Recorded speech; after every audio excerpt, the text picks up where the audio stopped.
Bonjour à toutes et à tous, c'est Steven pour Addict à BlackBerry. Aujourd'hui on se retrouve dans cette nouvelle vidéo pour parler de BlackBerry 10.3.2. Alors oui, j'ai installé une version leak non officielle donc sur mon BlackBerry. C'est la version 10.3.2.158 ou 10.3.2.280, ça va dépendre si vous parlez de la version du système de l'OS ou de je sais plus trop quoi. Mais il y a quelques nouveautés, pas beaucoup encore parce que c'est une build très petite. Mais il y en a des petites assez intéressantes que je voulais donc vous récapituler et vous montrer dans une vidéo. On commence tout de suite donc avec le fait que c'est une version pin watermark, c'est-à-dire que vous avez vos pins aux 4 coins pour éviter de faire fuiter des trucs. Mais sinon vous avez sûrement vu au centre l'Amazon. Donc en fait c'est la boutique Amazon où vous pouvez directement acheter des biens qui apparaissent sur le BlackBerry en plus de l'Amazon App Store qui permet toujours de télécharger des applications Android. Enfin une sélection d'applications Android parce qu'il n'y en a que 200 000. Mais bon, moi j'ai installé le Google Play Store. Sinon on continue avec l'écran de déverrouillage. L'écran de déverrouillage en fait qui est droit. En fait vous n'avez plus le petit dégradé qui suivait le mouvement de votre doigt. Donc c'est un écran de déverrouillage qui est complètement droit. Je sais pas si c'est du flat design qu'ils ont voulu intégrer.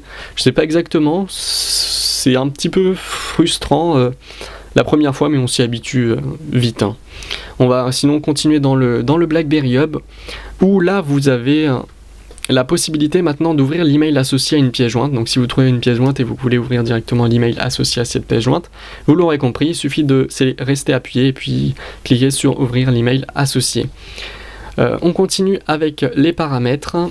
Et donc dans les paramètres, on en a des nouveaux. Au niveau de BlackBerry Protect, alors où est-ce qu'il est BlackBerry Protect ? Juste ici.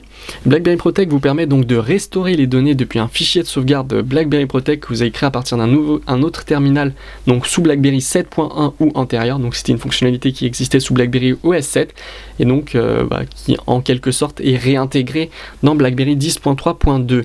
On reste dans les paramètres et on va parler de confidentialité, de sécurité et confidentialité, si je les retrouve.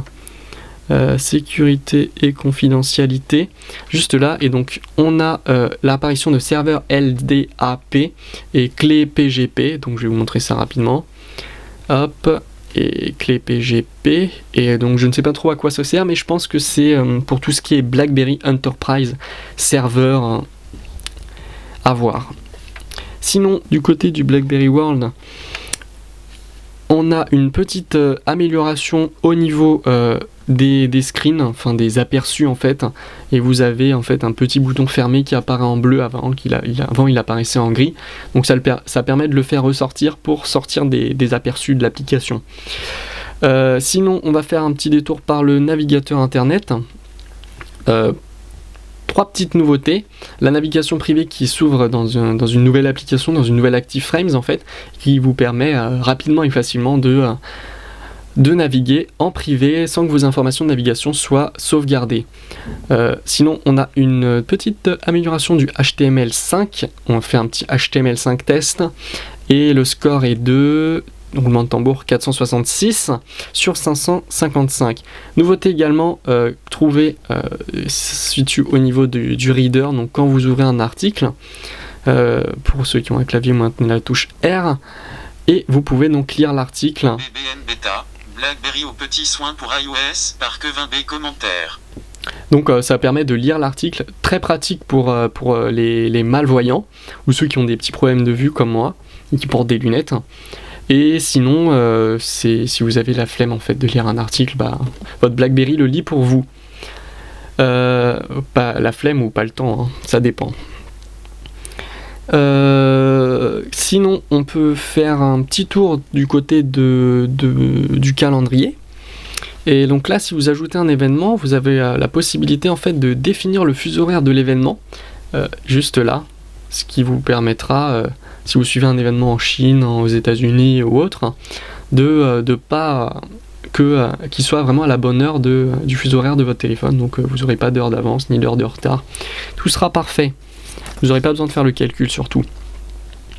Sinon, niveau gestionnaire de batterie, enfin contrôle du terminal, gestionnaire de batterie, gestionnaire de données, on a la possibilité en fait de sélectionner avec un curseur une durée précise, une date précise, pour avoir donc la précision de la consommation et bien analyser ce qui consomme le plus, par exemple sur votre BlackBerry, que ce soit en data ou en batterie.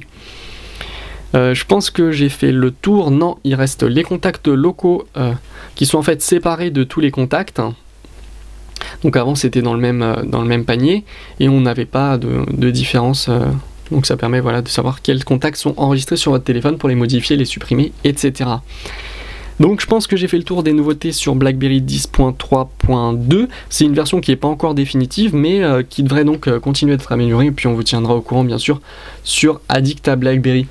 Bon, c'est le moment de vous dire que c'est la fin de cette vidéo et qu'on se retrouve très bientôt sur Addict à BlackBerry. Salut!